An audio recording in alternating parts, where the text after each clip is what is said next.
problem is never the problem. I'd argue there are no problems. Now, that might sound like very Pollyannish, but there's only circumstance. It's the meaning we give or the perspective that we give that creates the problem or the suffering or whatever you want to call it. And so if you just understand that what happens, happens, and it couldn't have been any other way because it didn't. Hey there, fellow rebels. Welcome to #ActuallyICan, the podcast where we say a hearty hell yes to designing life on our own terms.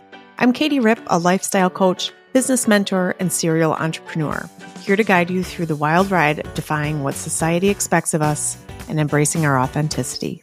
On this show, we dive deep into taboo topics like death, money, spirituality, entrepreneurship, unapologetic self-care, and personal development, all while swearing and laughing along the way.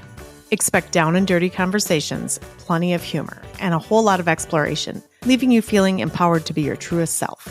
Whether you're craving a good laugh, seeking unconventional self-care tips, or simply looking for some camaraderie, you've come to the right place. We only get this one short life, so buckle up and let's design yours on our own terms. Ready to dive in?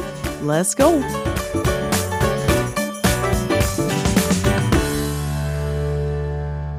Hey. I'm so excited to have you here. I have some questions, but this is really just meant to be #ActuallyICan. We can live our life outside of the norms, societal norms, all the things that people put on us, the pressures, all of that. And you have certainly taken that road. So I really do want to hear your story. Like you said, I have to hear the Nair part. Oh, did I put that in my, oh my God. Did I put that on like an asterisk or like a parenthesis? No, you just said this makes for a good story, which it does. What the fuck? Yeah. Did you curl your hair? No, thank God. The smell is so god awful that it made it to my hands, and I was like, "Oh, what? Oh, wow, wow!" That went dubious. to a whole new level. It was literally like a discovery across my condo of all the little treasures that were left. It's quite amazing. Quite an experience. Yeah, the energy that people put into stuff like that. Oh. I just refuse to do that, right? I just don't have enough energy to go around to do shit like that. But man, people do. And I was coming from a good place. Like I literally left because I said, I'll give you space. Because, we were living in Denver, and I'm like, she said her mom was coming down, and I said, well, hey, I'll leave for work. And I, booked a trip. And no, actually, I stayed in a hotel across town as I worked, and just to be respectful and come back to that. But no good deed goes unpunished, Shawn. Remind me too, you played for the UW, is that right?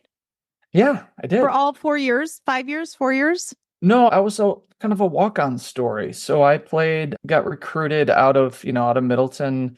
I really didn't get any big offers from any big D1 schools. I had a few sniffs from Madison, but it was just because I was close. And I think they were like, hey, you're too small and we're good in the guard category. And so I ended up playing at Winona State. And, long story short, kept, I guess, some contact with some of the assistants. And in the back of my mind, I studied my ass off. Because, after about a semester at Winona, I just realized that it just wasn't where I wanted to be, right? It was like 4 years of my life. Everybody told you it's the best 4 years, and I wasn't feeling it. So I literally I think I was like Madison or bust, and I knew I needed the grades, and then I sort of kept tabs with the coaches. And when I came back, it's funny. I joke about this because I had a golf trip with my dad and brother-in-law to go to Hilton Head, and I was so excited. And then I got a call from one of the assistant coaches and said, "Hey, Shawn, we have 2 spots. We'd like you." It was kind of like one of those invite tryouts, and we'd like you to come down. And at first, I was like, "Shit, no! I have a golf trip during my trip." I couldn't believe it. I'm like, your head is not in the right place, Shawn. But then I'm like, no, I have to do this, right? This is my opportunity, and this is like the dream. At least I thought it was the dream. And so I went down, and literally like 48 hours, I was in the locker room with the uniform, like sitting next to Mike Finley. And I'm like, what happened? Yeah. So anyways, played 2 years, kind of wrapped up my 2 years, and played 2 years down there, earned a scholarship, and Yeah, it's one of those kind of cool walk on to scholarship type stories, which I'm very proud of.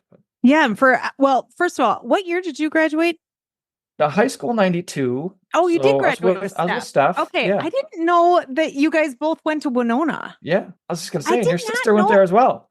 Yes. And I was 14, maybe at the time, Yeah. 15. I was a Yeah. freshman in high school and was like hitting up every single bar in Winona at the time because I had her ID.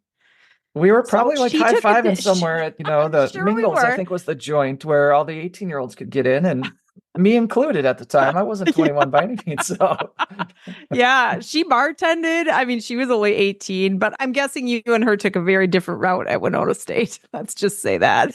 we crossed paths, and I think we were probably like the only two Middleton people there. I don't think it was like a destination at that Yeah, it was time not. Yeah. and I really only went there to play ball. Like I knew Yeah. nothing about it other than when I got contacted by him, and I really fell in love with the coach, and yeah, that's really why I went. Yeah. But I do remember hanging out with Steph. Yeah. In fact, I think I had a dorm party where I got in trouble, and I remember Steph being there. But Yeah. Shocking. Shocking for all of us. I was probably there too. Well, I can tell you that, I was a freshman in high school when you guys were at Winona, and Katie is just a year older than me. So I've certainly known Katie, your sister, for a long time. But, when I heard Shawn Carlin for most of my high school plus 20s into my 30s and now 40s, I mean, you were the basketball star in our world. I had lots of fangirl moments over Shawn Carlin. Did you know that? I didn't know that. But I love to hear that. Thank you for sharing that. For what small of a basketball career that I have, it's good to know that maybe for those fan crushes or whatever you they had were, an impact. You were an I had an impact. impression on a freshman high schooler.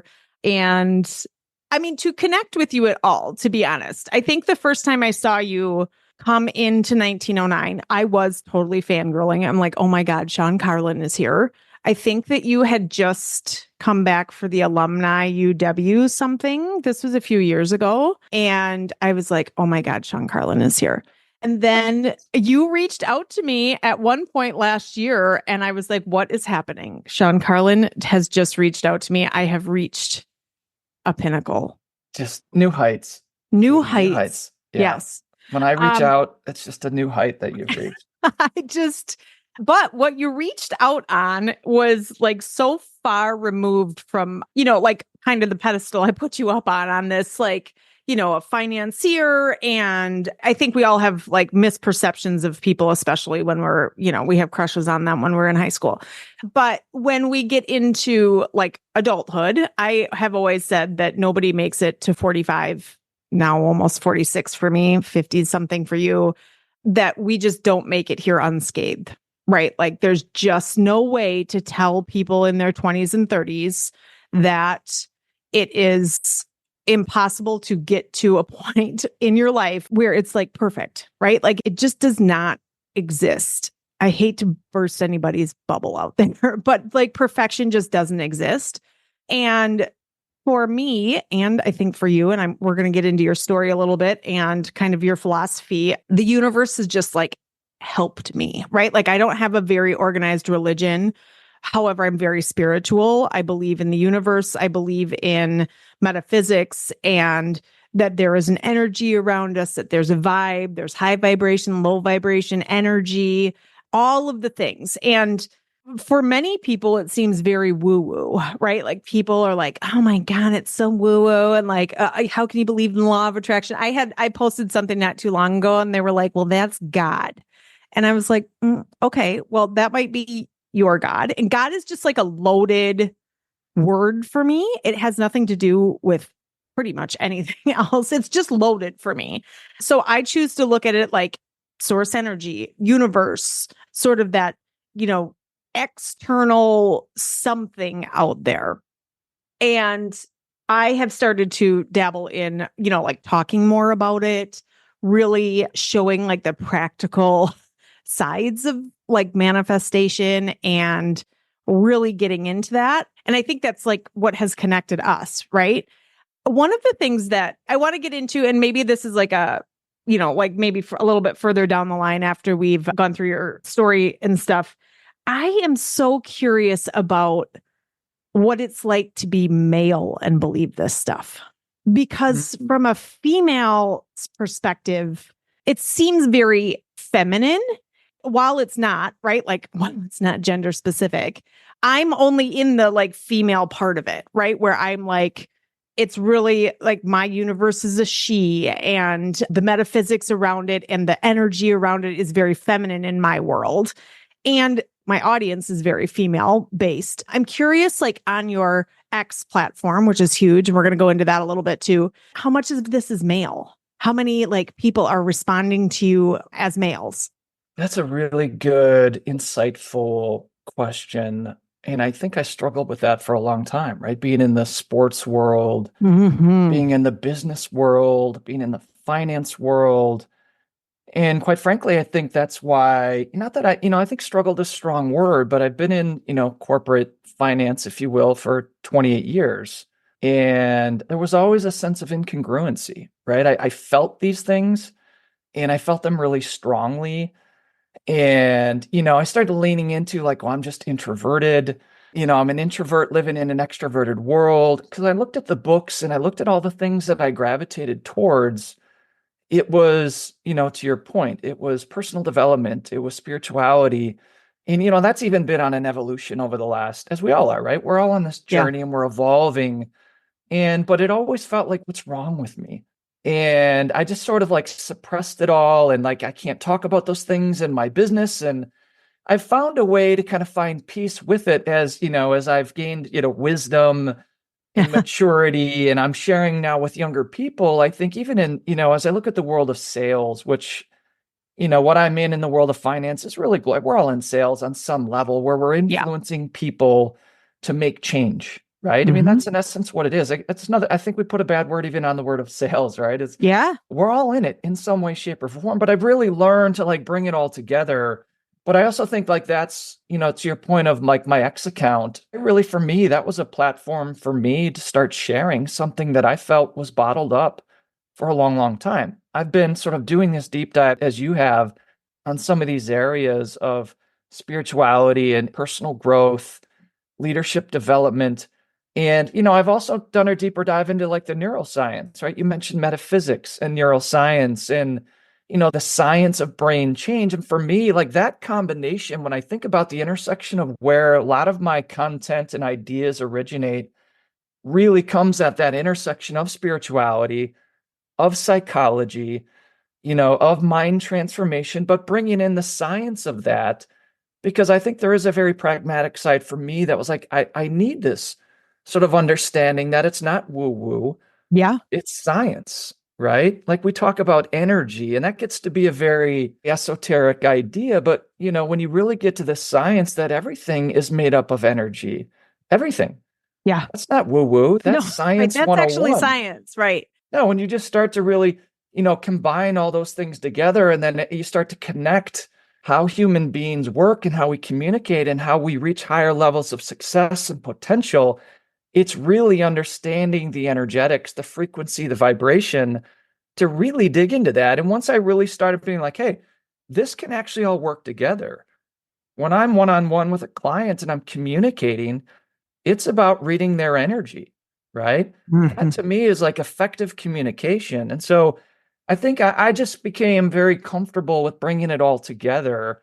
But I also feel like this greater part of me, very similar to kind of how you're stepping out on your platform, which I love to see, which is why I ended up reaching out to you, I think, because I just resonated with your messaging. I'm doing the same, right? I'm in this sort of business world, but I see a lot of suffering out there. A lot of it in my mind is really unnecessary suffering. And I wanted to start sharing some of my ideas to start helping with that. And that's kind of where I am today, where I'm not quite where you are, but I am stepping out and starting to build a platform. I'm starting to coach with people, and I really want to get some of my ideas out there because I think they can help. Yeah. That's a perfect segue into how did you get to this place? Like, how did you get to a place where you said, okay, well, maybe there isn't something wrong with me. Maybe there's like a different way. Like, maybe actually I can do this. So I'd love to sort of hear how you even got to the point where you were thinking about there's got to be something more out here. There's something else out here. Yeah, I think for a lot of people, right? Sometimes it's when you hit rock bottom, right? Where you really start to search. And I can't say, I mean, my rock bottom really, if I pinpointed it, was the moment you and I were discussing earlier, where, I moved to Denver with a girlfriend, thinking it would sort of fix everything. And it didn't, lo and behold. So here's two people that were kind of a little bit lost, themselves. And, we had a bad breakup. And I think that moment for me, just sort of unhappy in my career, found myself alone in Denver for the most part, just wondering, like, what the hell am I doing with my life? It was really where I started my journey of spirituality. And to take that even a step further, I being down in Denver, I'll try to condense my story, but my family was coming down to visit, and we decided to do the proverbial dude branch experience when I was down in Denver, right? That's what every family does when they come visit family members down in Colorado. And so I did some research. I found this gentleman. It was a more of a boutique type ranch. And, in my due diligence efforts, I felt it was really important that I go and visit first. My family's going to come down for a week. I'm like, well, I want to check this place out, make sure it's okay. And so this guy, Daniel, he looked like a Native American. He had his hair pulled back in a ponytail and had the, little darker complected skin. And come to find out, he was a Jewish guy from Chicago, which was really interesting. But, basically what he told me was, he's like, Shawn, I had a long career in business. I sold my business when I was 38 and I moved to Denver and I moved here. And he goes, everything that I learned in business, I've learned from a horse. And then I was like, well, what do you mean? What do you mean by that? Like, that doesn't make any sense to me. And so I got up on the horse and I started on a walk. And, I was nervous. I'd never really been up on a horse before. I think I'd maybe done a trail ride before at a local trail ride place. But I get up on this horse and we start walking, which is fine, but I'm carrying a bunch of nerves. And he asked me to push the horse into a trot. And we started trotting and, I'm getting more and more uncomfortable. And then he's like, now squeeze again. I want you to, go into a canter or a lope, as it's called. And as soon as I did that, the horse just tried to buck me off. And I flew forward and, grabbed the horse's mane as I'm almost falling off and grabbed on. And anyways, I was just like, what the bleep was that? And anyways, I did it again and the horse did the same thing. And so I'm frustrated. The horse is frustrated. And, Daniel asked me to get off the horse. And he gets on and he basically goes through all of it like seamlessly. And I basically made a comment. I'm like, well, that horse really must not like me at all. And he goes, Shawn, it has nothing to do with the horse. It has everything going on with you. And I kind of looked at him. I was perplexed. And he made an analogy. He's like, why do you think the horse was kicking? And he just said, what's kicking inside of you that the horse is feeling? This Daniel guy didn't know anything about me. He doesn't know anything about what's going on in my life. But of course, I know what's going on. And so he went on to explain, right? And this is where I really got hooked. He just went on to explain how horses are very energy intuitive, very energy aware animals. They're very intuitive. They're very energy sensitive. And they basically feel what you're feeling inside. And so as a prey animal, it makes sense, right? So if a horse is out in the pasture or out in the wild and they're out in the open and they're grazing with their herd, well, they have to be able to have a 100% sort of, a 360 awareness of the energy about them, right? Because if there is a wolf or some other predator that's sort of lurking, maybe a mountain lion, they have to be able to sense that energy, right? That intention before it happens. And then the lead horse is able to then sense that, right? Energetically, and they flee, right? As a prey animal, they're fight or flight, and they flee because they felt that danger. And so intuitively, that makes sense. You probably heard that before, right? Like, horses know how you're feeling. Well, people are like, oh, that sounds really stupid. That's like, it's nature. It's how they've survived for millions of years. And so, that was the moment that really brought me down, not only the spiritual path, but I really sort of dove into energy awareness and sort of found this whole industry of equine guided education. Horses are being used all over the world to heal, whether it's physical handicaps, whether it's mental issues, there's some areas here in Madison where they put, people who are paralyzed either from, the waist down, and they'll utilize horses for physical therapy, right? This is the first time when you get on the horse's back where you actually can feel that natural motion of your hips, being on a horse, guided by instructors. I know in autism, they're utilizing equine therapy. And so I really started developing more leadership development sessions, coaching sessions where I was teaching people sort of sound leadership principles through the eyes of the horse. And it's really phenomenal healing work where, I'll abbreviate this where, when you put somebody who might be in a leadership position, a CEO or an executive, where on the outside they might be holding a bravado, but on the inside they might be scared shitless. And when you put them in a round circle with a horse one-on-one, a horse doesn't lie. And a horse is 100% authentic and honest at that moment. And so when you structure these exercises to do one-on-one sort of human body language and communication, the horse is going to be an immediate mirror to what's going on, not on the outside, but on the inside. And that, sort of 100% honest feedback in the moment is really, really powerful to help people see kind of what they're holding in and where they need to change. So anyways, long-winded way of sort of telling you how I started my journey getting into energy awareness and coaching and personal development, because the horse really took me on a journey of healing myself. And I wanted to share that with other people. What made you follow that feeling, that path, that like, this might be the answer for me? I think the horse just made me realize that who I thought I was really is not who I am. And that whole journey of discovery was fascinating to me. To see some of that revealed, I kind of got stripped down in front of the horse, if you will. It's very vulnerable. You have to be vulnerable. And to kind of see this persona that I had been kind of holding for myself and how it was really holding me back. Once I sort of got on that path, I'm learning how to peel back those layers of the onion, learning how to live more authentically, trying to be more my authentic self. That journey for me was just fascinating. I have a curious personality as it is, and it's been probably 15, 20 years of sort of immersing myself, in this work ever since, knowing like, hey, this is what I need to do. No, I'm not quite there yet in terms of like, I haven't broken away from my career. I enjoy what I do. I know like this is where I'm stepping into and sort of what brought you and I together here today.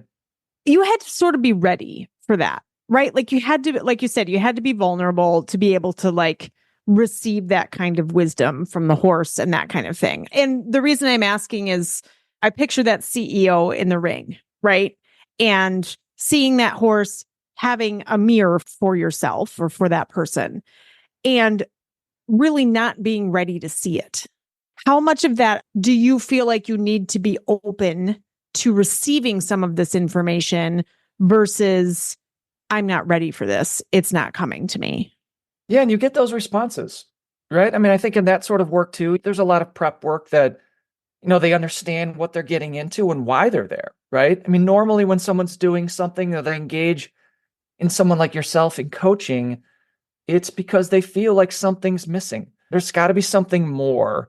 And so I think, I think you have to be to a point where, in my case, where I just kind of hit rock bottom, I was looking for something different.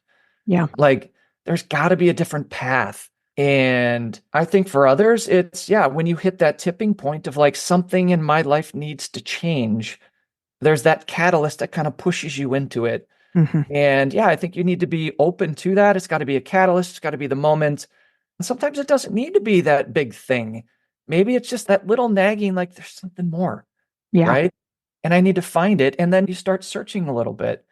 And that's when they find people like yourself or whatever it might, maybe it's that book that gets you on that journey. And then it just starts to cascade from there. But I think for me, people so often talk about their hero's journey and it's these big, huge moments of like, they overdosed on drugs and they, and I hit a low. Like I literally had bad thoughts and I, was questioning my life at the time. And it's not to be overly dramatic, but it's where I was. And I'd argue like, I just opened myself up at that point to find something greater, or to realize, to your point, that there is something greater, whether you want to call it God, spirit, essence, intelligence, Allah.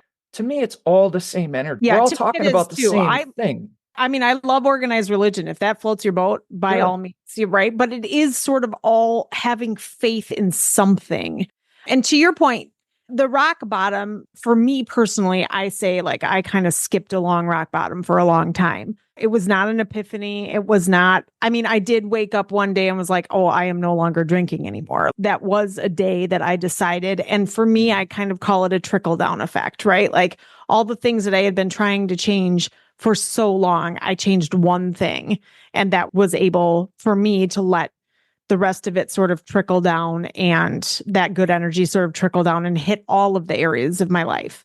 But I have also been on a journey since I was probably 14 years old. And I guess if I had to like pinpoint something, my parents got divorced when I was 14, and it changed the trajectory of my life. I don't know what it would have been like otherwise.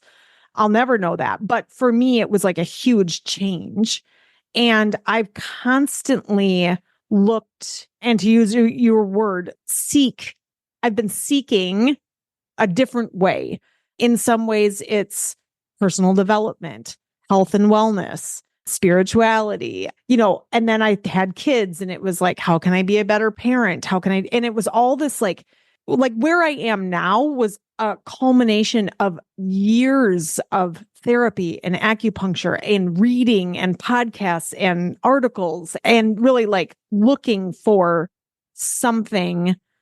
At the time, I thought it was to like make me like the best version of myself, but really it was a journey to authenticity, like really a way to like, again, to your point, peel back the layers of the onion and really get into who the fuck am I? And I don't know that I know it now, right? Like I just keep trying to do stuff that like feels good, and I'm keep taking the next best step. Is it always the right step? Absolutely not. Do I always get the best reception? No. Do I feel good about what I'm putting out there? Yes. And that is enough for me right now.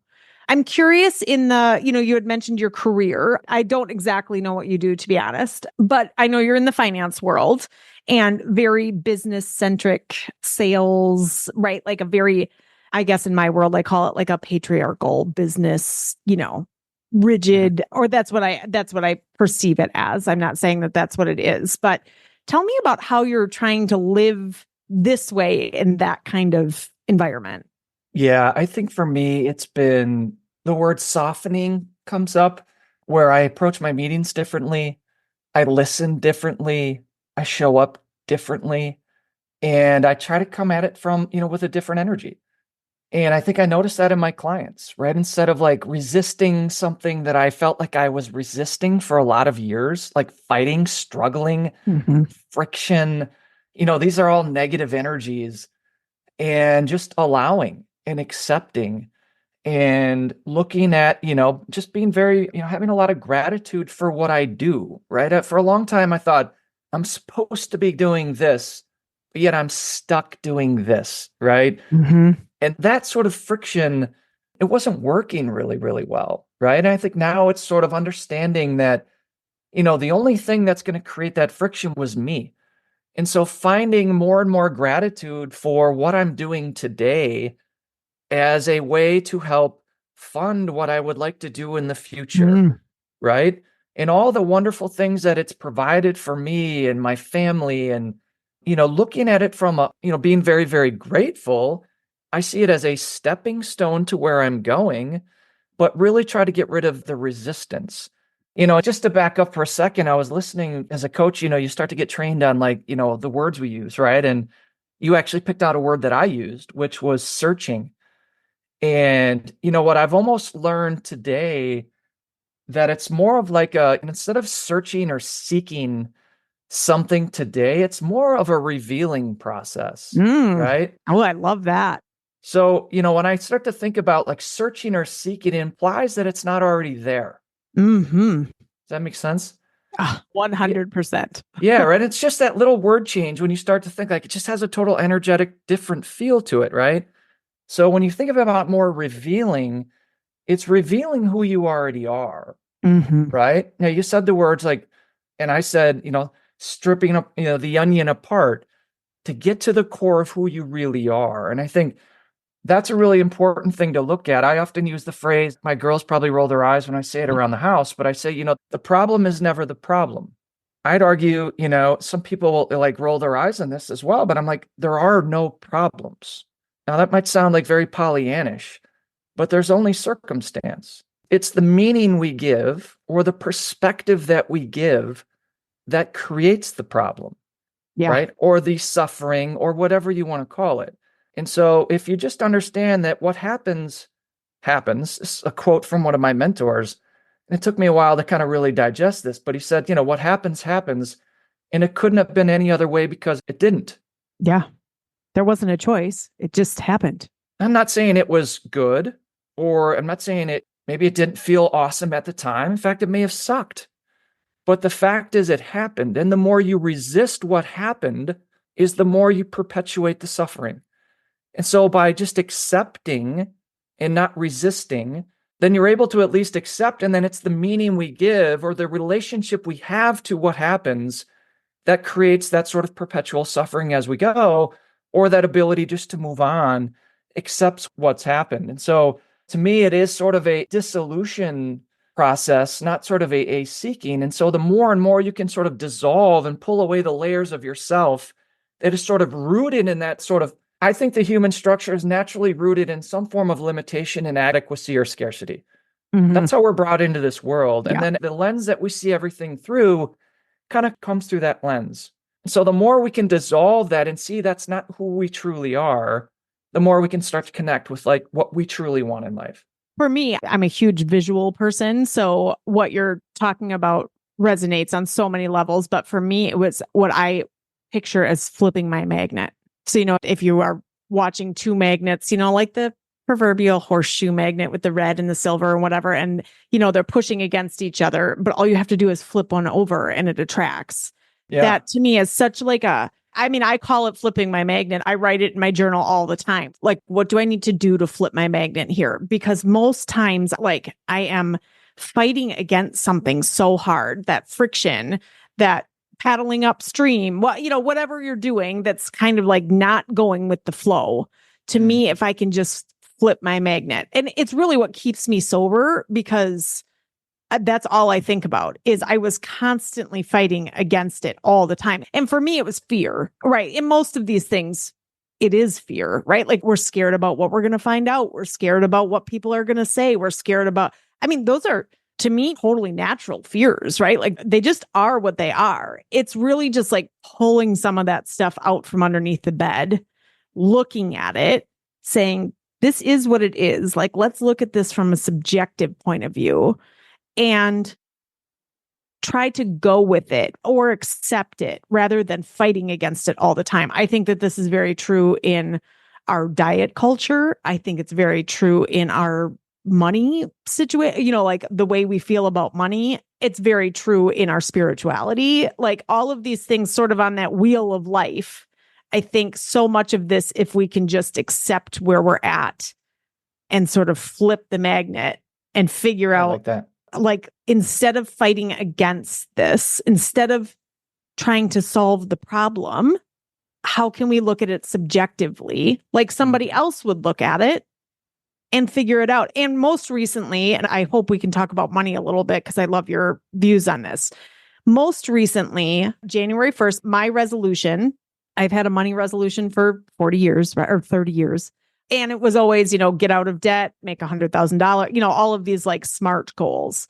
And this year I decided to do it differently. I decided to flip my magnet. And I said, the only thing I'm going to do this whole entire year is pay attention to my finances. That's it. That's all I'm going to do. I'm just going to bring everything out. I'm going to take it out from underneath the bed. I'm going to find all of our accounts. I'm going to look at our savings. I'm going to look at old 401ks. I'm going to look at all the debt we have. I'm going to look at all the interest rates, and all I'm going to do is pay attention to it. And I'll tell you that all of those other goals that I've had for years solved themselves. Mm-hmm. Just period. I took all the shame off of it. I took all the emotional charge off of it and just looked at it like it wasn't my fault. Like there was no reason to even, like, it's simply numbers. Now, do we have a whole loaded, I don't even know what the right word is around money. Yes, we all have like our money stories, our first money memories, all of those things.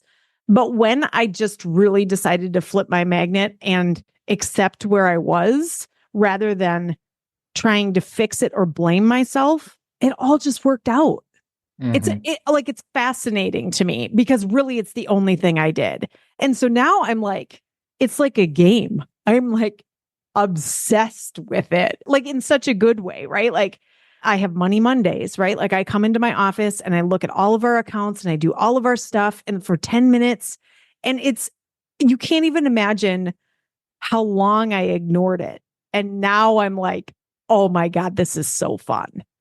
So I'm just, because you're in the money world, I'm so curious about your opinion on money, your like what's out there. How do you feel about it? Like just anything about money. I'm just obsessed with money right now. And like Yeah, all I the just saw good your money can email. do. Yes, I just basically gave you my entire email this morning.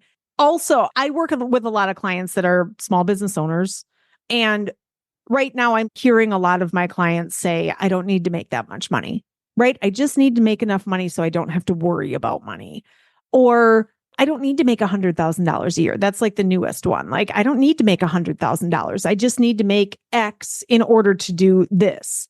And so what I'm hearing is we're so scared to make the money. And I'm so excited for women, especially, but all good people. Like, it's our responsibility as good people to make money so we can do good with the world.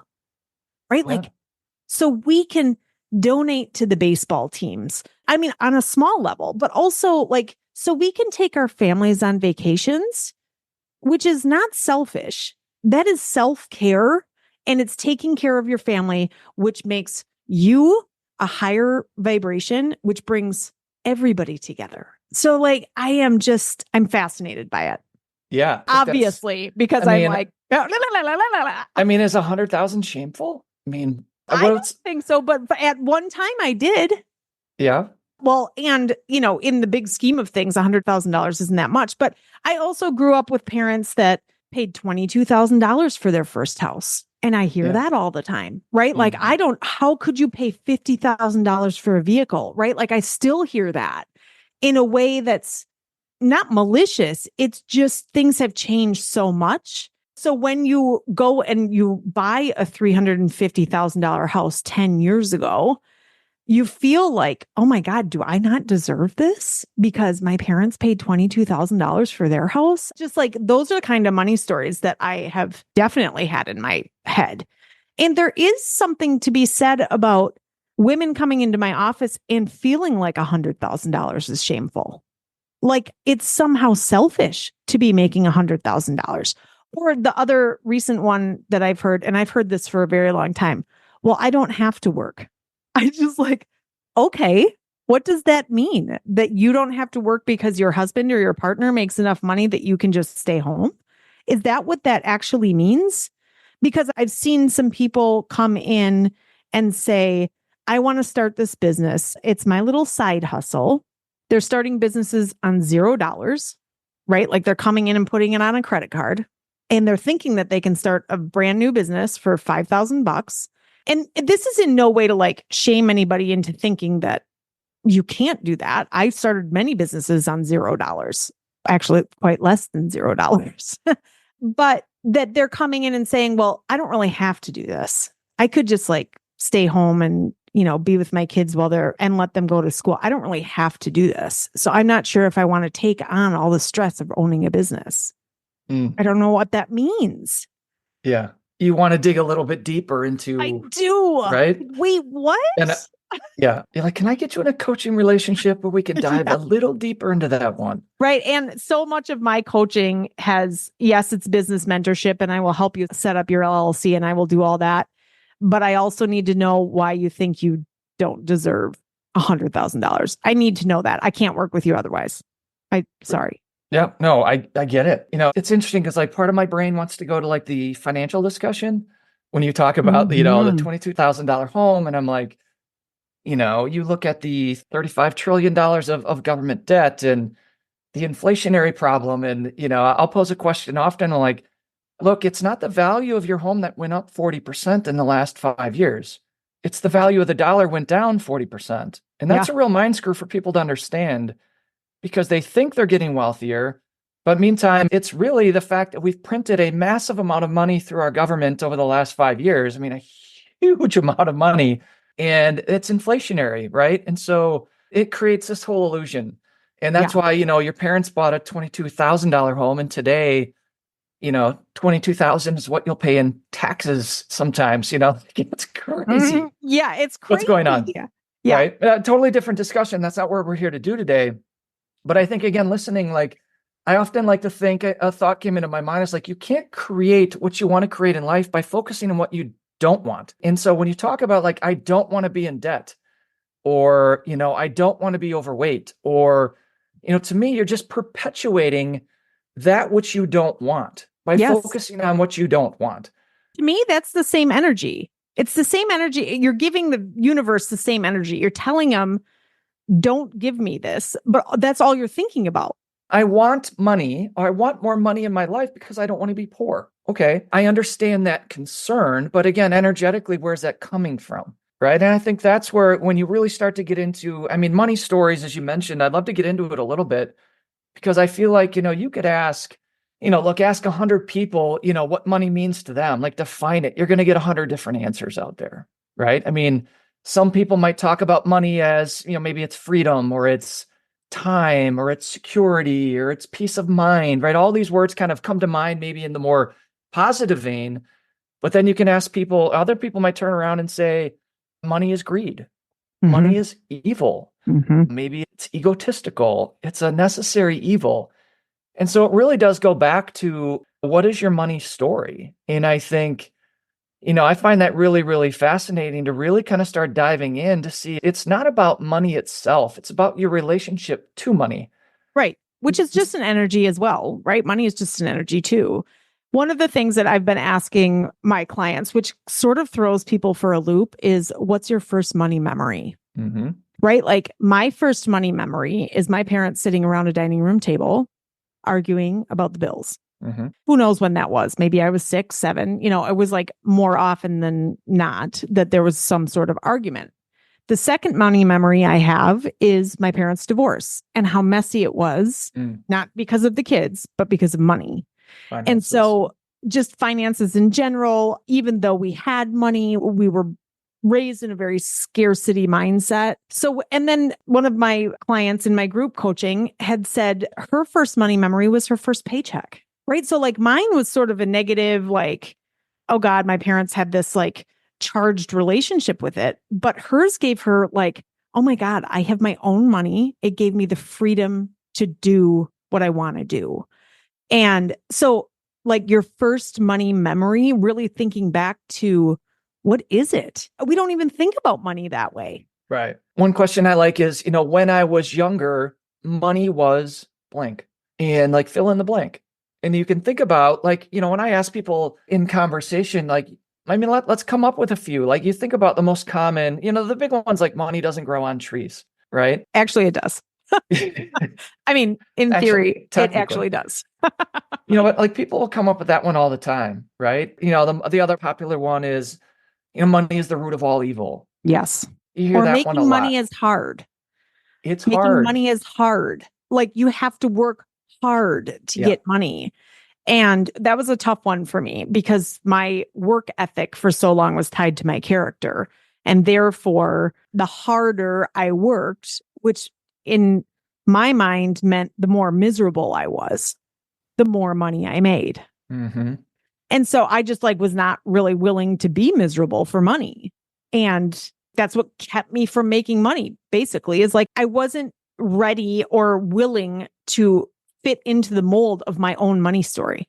It's a real mind fuck. It really is. And it's, I think that first step is awareness though, right? Like not many people spend the time really thinking about like peeling back the layer of the onion to say, where does this come from? Yeah. right? And you know this through probably what you've studied, but most of your subconscious belief system was developed by age 7, Yeah. I mean, also so fascinating, right? We've got right? all these years on 7-year-olds and we think we know more. Right. It's also why those first 7 years are so critical Yeah. to the development of a child's brain, because that's, basically what they are is they become a product of their environment. It's their Now, if you have parents, 15-year-olds like I do, we haven't totally fucked them up. not completely. Right? Not totally. I mean, we still probably gave them a chance.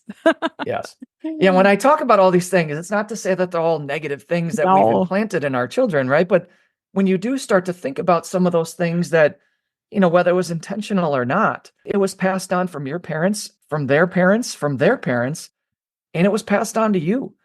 And so, when you look at that foundation of really how and what you think, and you've heard the analogy, your beliefs become your thoughts, right? And then your thoughts create an emotion. Those emotions create actions, or in many cases, inaction, depending on where they're coming from. And then those actions or inactions create your outcomes, basically Mhm. create your life. And if you can picture that more in a concentric circle, it's all woven together, because eventually then your outcomes then reinforce your belief system. Yeah. Whether it is what it is, it's not good or bad, right? Like they are just what they are. It's the energy you give them. Correct. But it's also seeing them, because Yeah. they work on subconscious autopilot. And so 95% of your day, you are operating on your subconscious autopilot. These are all stories and narratives that have defined who you are and who you think you are. And so if you're wondering why you're going through your day, right? I mean, you think 60, 70,000 thoughts per day. 90% That's of them are the crazy. same thoughts you had the day before. And a majority of those thoughts are either negative or don't serve your higher self. And so every day you're getting out of bed thinking the same thoughts, those same negative thoughts, right? That are driving those same negative emotions, creating that inaction that creates the outcome. And then you're wondering, why does my life suck so bad right now? Why do I feel stuck? And you can't figure that out. And so Yeah. what you do is you go to the external environment to try to figure it out. Well, life is doing this to me. My Mhm. boss is doing this to me. My wife is doing this to me. My husband's doing this to me. And everything is external to try to justify what's going on. Meanwhile, it's really coming internally. But it's really hard because you don't see it. Yeah. And I think digging deeper and deeper and deeper to get into, when you get into even money issues, to me, they're not money issues at all. They're issues of self-worth. Yeah. And so somebody to me who says they don't want, I just want to make 100 grand, again, whether it's 100 or 250 or 80, the number to me doesn't matter. But if it is sort of you're putting a cap on yourself, if we really started to dig in, what does that say about you? At some point, I bet I could trace back to their childhood that there was some issue of self-worth that they 100%. adopted as their story, right? And that story is playing out in every element of their life beyond money. It's playing out relationally, it's Yeah. playing out in their career, it's playing out everywhere. But until you have the ability to get down to I say, look, the content is your story. Everyone's got a story of why things are happening in their life. And, right, you sit down, you talk to them, even as a coach, people are going to start going about their story. Well, when you can get out of the content and get into the context, get into that subconscious belief system of what's driving everything, that's where you can find the gold and where you can finally release and see the untruth in that. And once you see the untruth in that sort of that limiting belief, then everything else becomes available. So to me, yeah, we can speak about money, and the properties of money and things of that nature. But I think in the end, it really gets down to like, what is that core limiting belief that's really driving all of your decisions, going forward? Yeah. Hello, my friends. It's Katie here. If you're feeling stuck or searching for more purpose in your life, I have something special for you. My new book, Midlife on Purpose, is out now. It's all about embracing midlife as a time for growth, joy, and living authentically. Packed with worksheets, tools, reflections, and trackers, this workbook is your guide to rediscovering your passions and creating a life you love. Whether you're navigating career changes, personal challenges, or simply seeking more fulfillment, Midlife on Purpose will inspire you to live boldly and with intention. Get your copy today and start your journey to a more purposeful life. Available at katierip.com and Amazon. I've gotten into a lot of value work, right? Like really digging into what people value, what I value, the set of values I have that was different from the set of values I had 5 years ago, 10 years ago, 15 years ago, pre-kids, post-kids, pre-business, post-business, pre-sobriety, post, these kind of things. And really, when I got down into it, I started digging into what do I really want? And continuing to ask yourself until you can find the real answer. What do you want? Like right now, I want a snack. Okay, fine. But what do you really want? Right? Like there's this constant circle of getting into and around money. I think they're all kind of connected, right? Like when you talk about relationships, when you talk about money, to your point, it's probably the same limiting belief that is affecting all of those pie shapes on the, wheel of life. But what do you really want out of life? Okay, well, I want $100,000. Okay, well, what is $100,000 going to give you? Well, I don't want to have to worry about money anymore. Well, okay, well, what's the worry about money? What are we worrying about? Because is it security? Like, are we worried about like ending up on the street? Or are we worried about impressing somebody else? Right? Like getting really honest with yourself. It's okay. And like, there's no good and bad. If you want to impress your neighbor, there's nothing wrong with that. But be honest that that's why you're trying to make the money. If that's the answer that somebody else told you you should have, maybe not impressing your neighbor, but that you should buy a house rather than rent because that's somebody else's story, then be honest about it. If you don't want to do fucking yard work, just because your dad says it's the only way to live the American dream is to buy a house. No, I'm going to rent for the rest of my life because I don't want to do yard work. So really getting honest. And that's sort of where this like, actually I can tag comes in, right? Like you actually can do whatever you want, right? Like you just have to be really brave and really honest with yourself. And again, there's like that, lovely dopamine hit that we get like happiness out of, right? That's great, right? Like there's lots of ways to get it. Real, fake, that dopamine hit. But to stay at a level where things aren't super high and super low, but stay at this sort of content level, I think that's where the secret sauce is. And that's like the authenticity and the real honesty and the real bravery and the real putting yourself out there in a way that aligns with who you actually are. And I think that takes a lot of time. One of the things I wrote before was like, you don't have to blow up your life to do this shit. We see, like you had said, Daniel, is that his name from the Dude Ranch, right? Mm-hmm. Like he left a business after 38 years and came, like went out and was a cowboy. Cool. If that's what he wanted to do, that's amazing. But you don't have to like completely blow up your life in order to get some of this thing. You can do it inside of your life. So I'd love to hear about like what your X account does. Are there some practical steps that you like to give to people? We're definitely going to share all of your, handles, and I'd love to get people to follow you and work with you and that kind of thing too. So we're going to get there, but I'm curious if you've got some like go-to things. Well, I think it's just key. I think the most powerful thing you can do for someone is just provide a different perspective, right? One of my favorite quotes, Marcel Proust, is the journey of new discovery is not in finding new lands, but in seeing with new eyes. And I just love that. I've loved that for a long time. And I think it just sits with me about, helping people see a different perspective. The lens that you wear, right? You're wearing glasses right now. And the lens that you're seeing the world is your perspective. And I think we're naturally brought into this world as a human being. The system is naturally limited, the way I see it. I get in this conversation a lot about like, what's the meaning of life, right? Well, I don't know. It's whatever the hell meaning you want to give it. That's the meaning. But purpose, to me, purpose is a really different thing, or like a really meaty discussion you can have. To me, purpose is to transcend these limitations. Like we're born into this world as a human being, and we're born with this set of natural limitations, inadequacies, scarcities.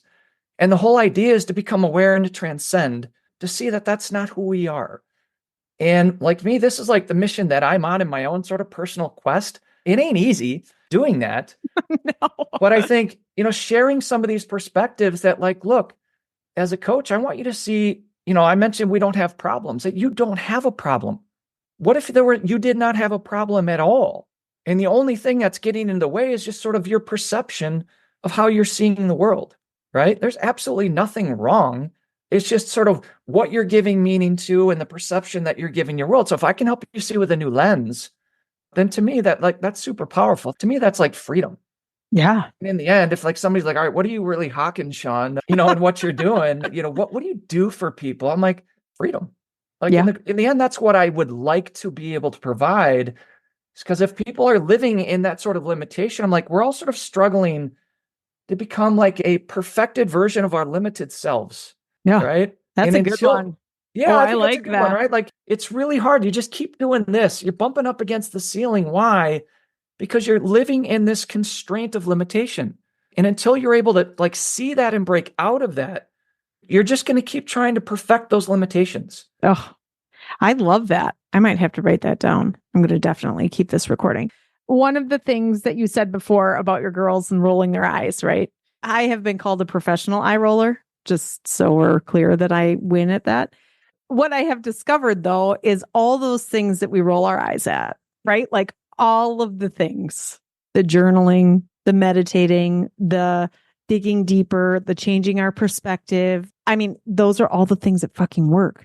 Yeah. I'm serious. Like all the things that I've rolled my eyes at professionally for years are the things that have worked for me. And by work, I don't mean like I'm winning, right? Like there's no trophy for this shit, but has put me on that really nice little level, right? Like that level of contentedness, that level of non-judgment.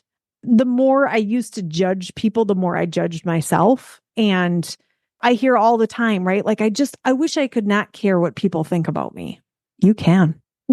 Yeah. It's a lovely place to be, let me tell you.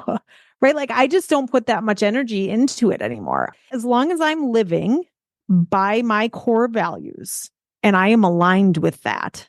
And my core values are of a right nature when we're talking about right and wrong, right? Like when I'm living by those core values. And I know in my body when I'm misaligned. I know it. I've done a lot of work to connect my mind and body together that when something doesn't feel right, it's not right for me. It's misaligned with my values.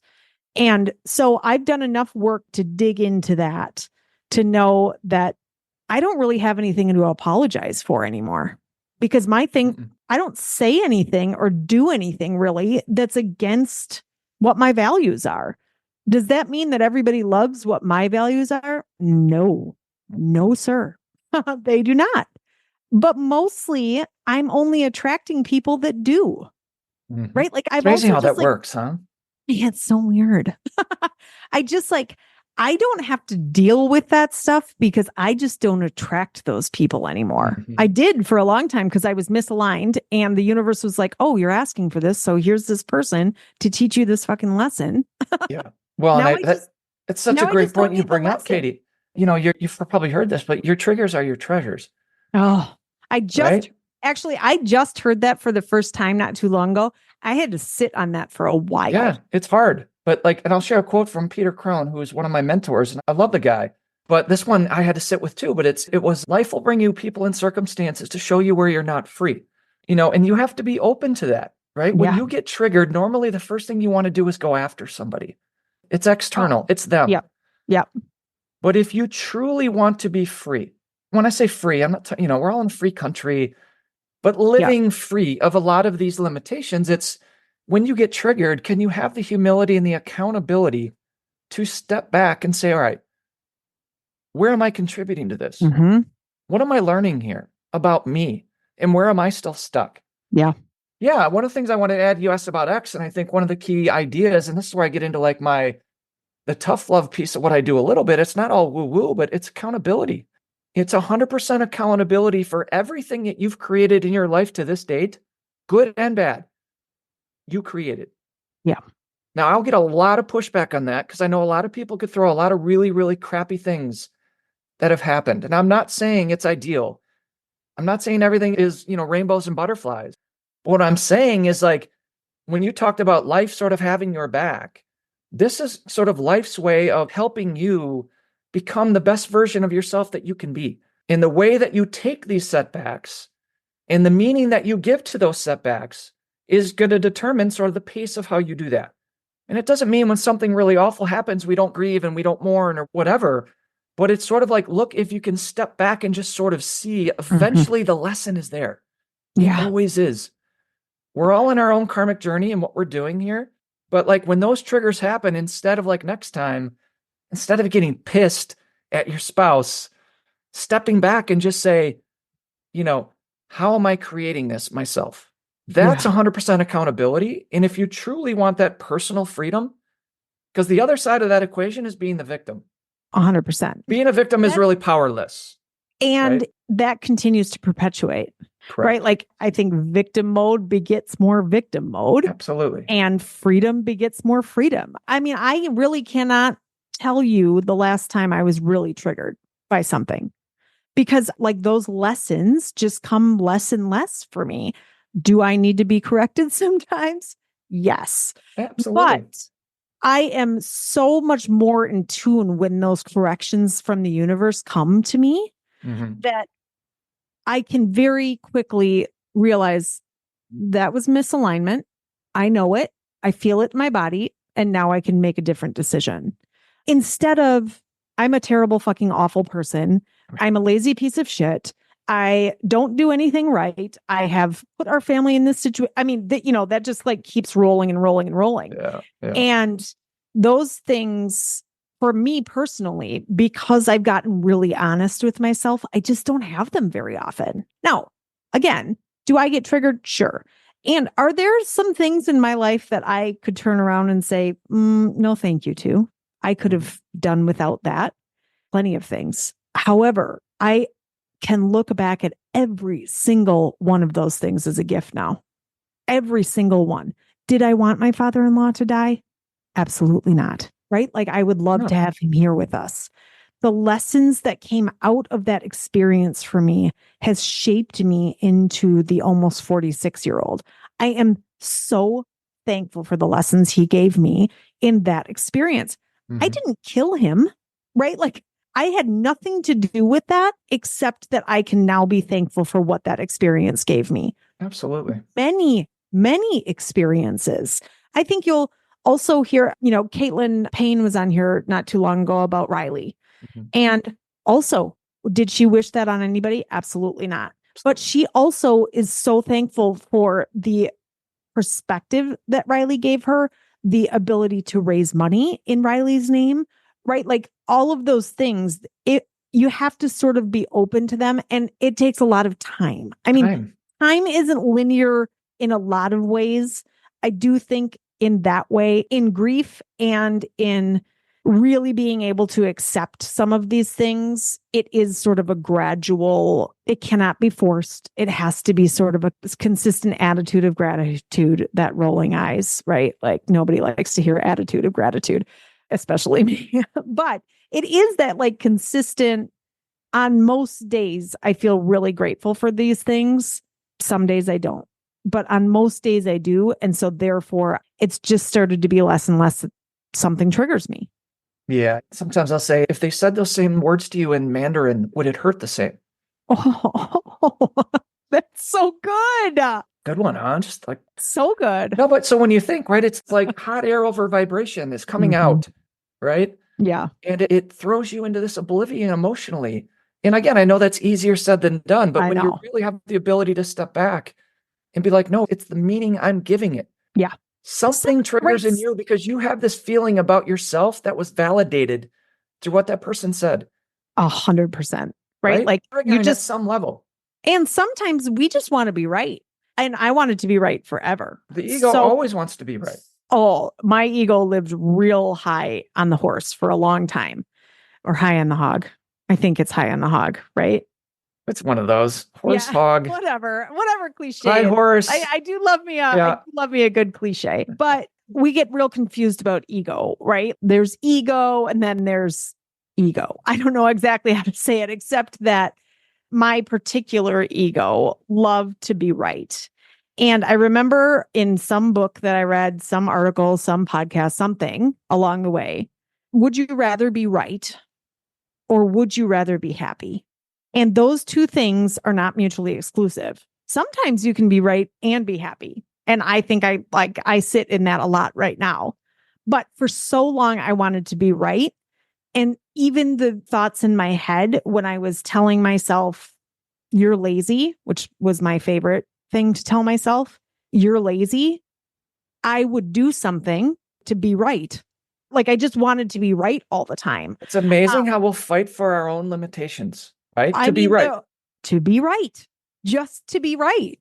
And sometimes it's not serving you well at all, but you would rather be right than be happy or free. Yes.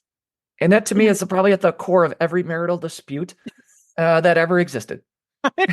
Ever in the history of marriage. Yes. It's so true. And the less I want to be right, the happier my marriage is.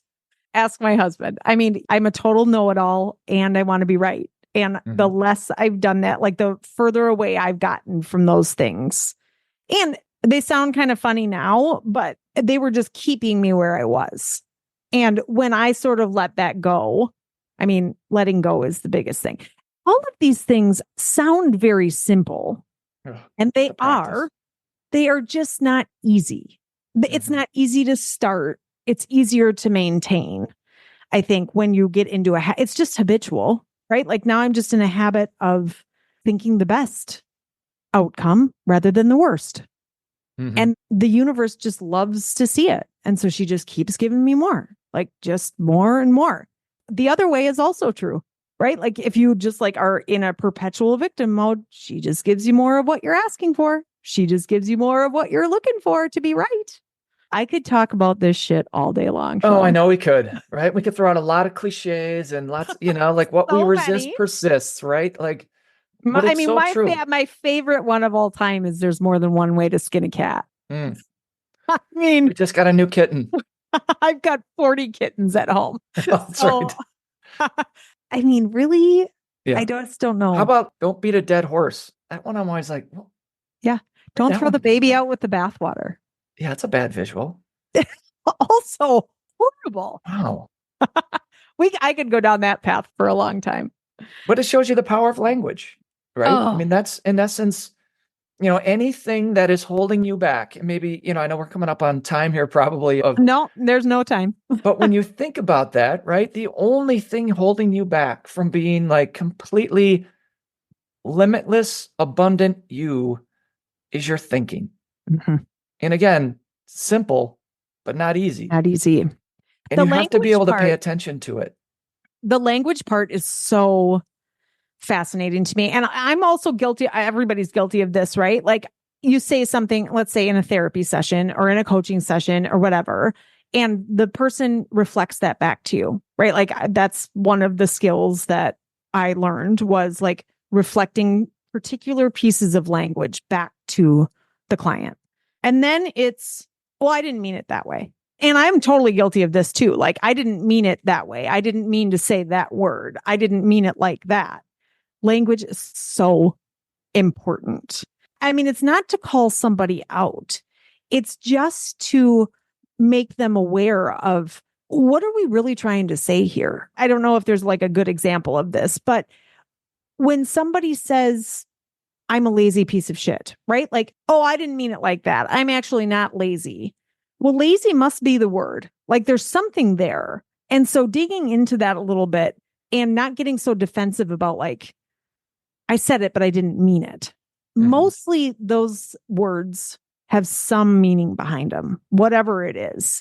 So if you're a client of mine and I'm reflecting those words back to you, I'm sorry, but not sorry. Not sorry. I'm calling you out. But I'm not. It's out of love. Out of love. That's right. It's out of love. I'm calling you out. We want the best for you. But it's, I do. But I do think you need to call people's BS sometimes, right? Because the story, and this just speaks to how powerful it is, right? You've lived the story for so long about who you think you are that it's become your truth. Yeah.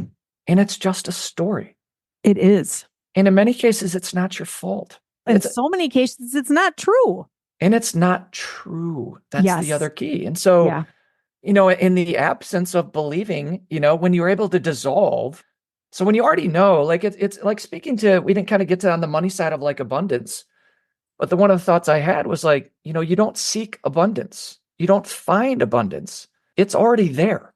It's already here. It's just waiting for you. I have this Yes. like visual above my head of like all of these like Donald Ducks with, stacks of cash or whatever. It's just waiting for you Yeah.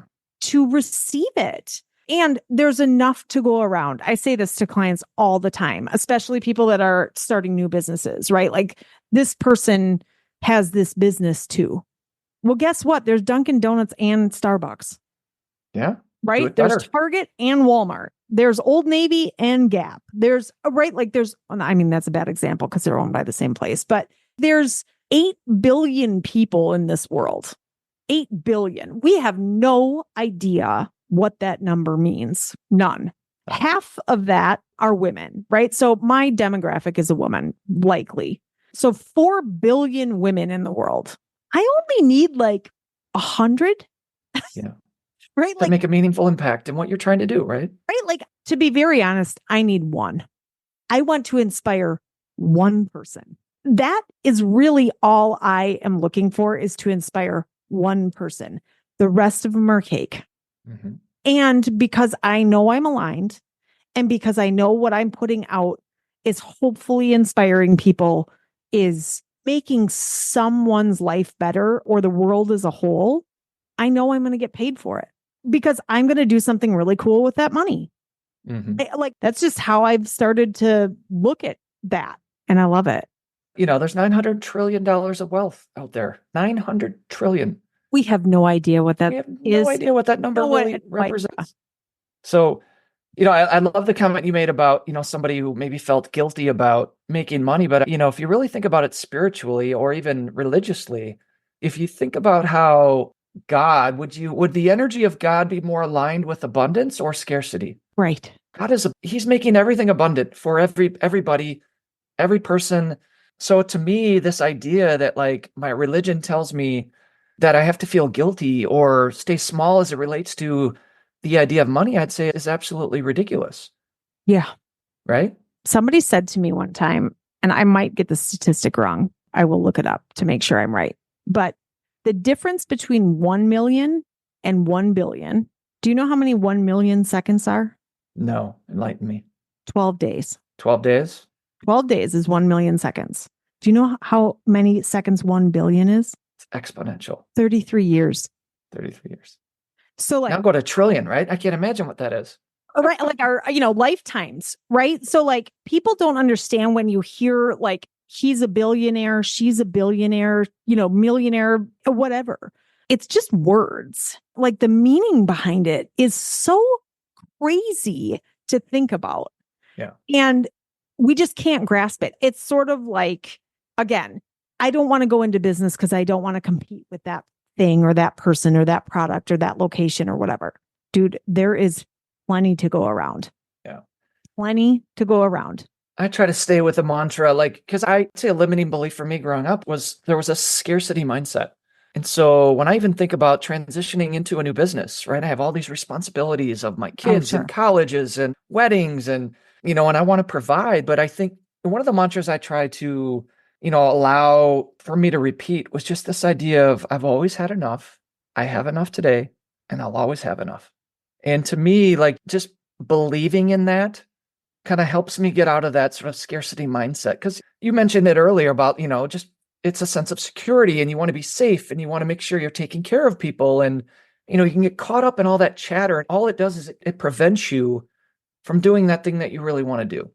Right? Like, what do you really want? Do you want to provide endless amounts of cash to your children? Or do you want to provide them experience? Or, whatever. That's just an example. And my husband and I have had this conversation a few times. If you want an X amount of dollars, do you want that X amount of dollars in your bank account? Like just sitting there, looking at you, staring at you, and that will make you feel better?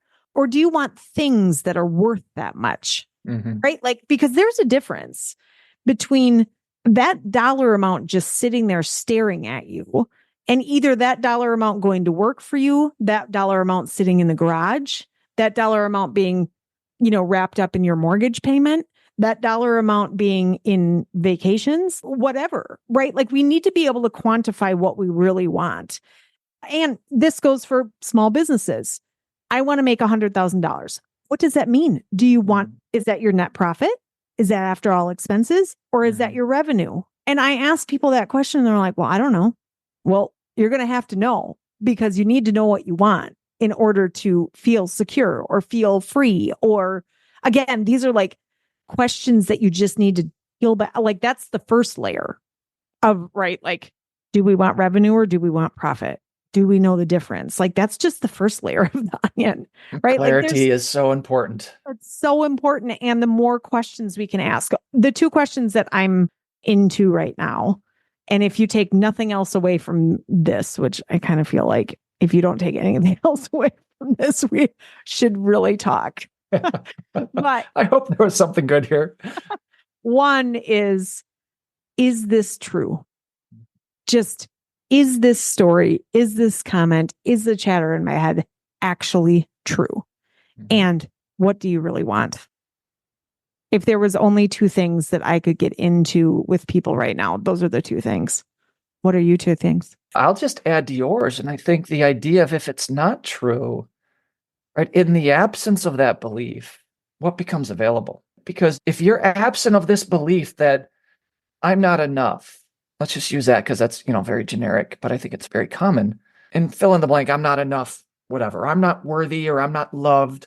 Whatever that sort of core limiting belief is, when you find it and you see the lie that's in that, it's not true, then in the absence of that, what becomes available? So if you've lived this idea that I'm not enough for my entire life, and it's sort of through that filter, it's limited me in just about every aspect of things that I've done, then in the absence of that, being truly free of that, seeing it's been a lie, like what's available to you? Like that's limitless. Again, it's so hard to wrap your head around that. It is, but I think that's where like you're taking one glass is off and you're putting on another one and you're seeing the world that way for the first time. Yeah. And that like is where the power lies and where you can really help people like transform into seeing the world in a totally different way. It's subtle, but it's so powerful, right? So powerful. And to piggyback off you, right? Like this is just a lovely table tennis game. If somebody else, like I can never do that. I could never be a pediatrician, let's say, whatever it is. Has anybody ever done it? Yes, of course. Like somebody has become a pediatrician. What is holding you back from doing it? What are we limiting ourselves from? Am I not smart enough? I don't have enough money to go to college. I don't have enough to do that thing. Take all of that off and just see. Just see. I think one of my values is curiosity and just wondering, like, I just want to see what that'll look like. I just want to see what that feels like. I just want to know. I just want to see if I can do it. That's actually, unfortunately, what got me into the Army. I just want to check it out. No, literally, I just wanted to see if I could complete basic training. Mm-hmm. I just wanted to see. Well, guess what? After 2001, that meant that I also wanted to see Kuwait. That's a real story. I wanted to see if I could get through basic training. And I got the National Guard commercial got me. That's a great story. Careful what you wish for, right? For sure. Tell all of these people where they can find you, how they can connect with you if they'd like to, how they could work with you. Yeah, great. Look, I'm still in the infancy. If anything connected, you'll find me at Shawn Carlin 5 on X. That's where I'm doing a lot of posting of a lot of these ideas. And I'm happy if anybody wants to, I'm starting a newsletter. So a weekly newsletter, just put all these ideas into something with a little bit more consistency. And then happy to, if anything resonated and somebody just wants some help, I'm happy to do some coaching. I'm not sort of officially in my business, but I am officially into helping anybody who needs some and would love to, share some of my ideas with whoever's interested. So feel free to reach out through my X account. You can DM me there and happy to connect. how do we get on your newsletter? That's on my X account as well. There's a Okay. link in my bio. Okay. Which for those of us that are not on X, it's the former Twitter. Former Twitter. Yes. Trying to get in the habit. I know you're making Elon Musk very proud. I'm there because it's a little bit more for me as I'm still sort of in my career and sort of just starting to post on ideas. I'll probably start moving out into more of the more familiar Facebook, Instagrams here in probably short order. But for the time being, I've kind of kept most everything there for now. I love it. I saw a meme this morning that somebody sent me. It said SpaceX and X are now in Texas, and nobody has used the meme, all my exes live in Texas. I had a good chuckle out of that one. I wonder if I could go viral on that one, Al. Can I credit you somehow on X? You can. Yeah, you can. I could use some engagement, really. Shawn, this is so good. It was awesome. Really enjoyed it. I love this. We should do this way more often. We should. Like on a regular basis. We've talked about this, but I think now that we've like broken through. Yeah. We're really good at ham and egging together, just kind of like ping pong. I just love it. I mean, well, I could have done this all freaking day long. Yeah. All day. I mean, that's no joke. No, I know. I could talk about this stuff forever. What is your ideal client? You say you're in the infancy. I don't think you're in the infancy. I think you're more in the adolescence, but that's just my opinion.